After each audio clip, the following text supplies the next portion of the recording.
Long live little brats. And the Cutting Edge Project.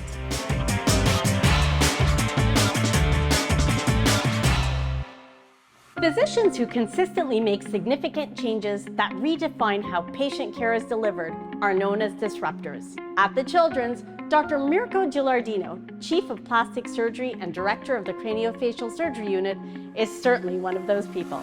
He is continuously innovating for children with severe craniofacial deformities. Hey Mirko, great to see you. I have so many questions for you today. Preetha, I look forward to your questions. So tell us about your latest innovation using a 3D printer to model and print custom-made implants to correct skull deformities in children. So as you know, children can be born with diseases that affect the skull, leaving holes in the areas like the skull or the orbits, and that can be also caused by accidents and unfortunately sometimes tumors in children. And what that can mean is that we can have a hole somewhere in the skull that requires a complex bony reconstruction. So in the past, the way that we would reconstruct these things is harvest other pieces of the skull, or often ribs or hips, and you can imagine those are very long operations that cause a lot of pain for children.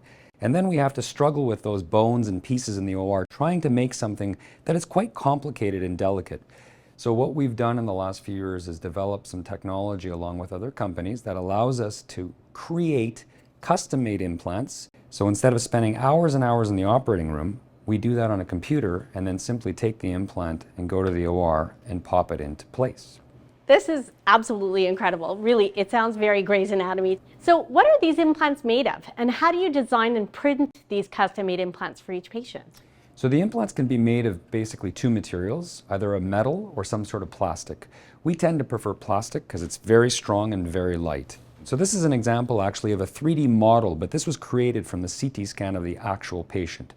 And then what the engineers do is they say, okay, well, this is the side that has the problem. Let's go to the other side that is actually quite normal. So you can see in a patient like this, that would be extremely difficult to do with the patient's own bone. But look at the complexity of the shape that you can create and how perfect that is compared to the other side. The computer estimates what we would need as an implant to create the identical sort of symmetrical reconstruction. I understand patient outcomes are significantly improved thanks to implants created by a 3D printer, which is fantastic for patients. 100%.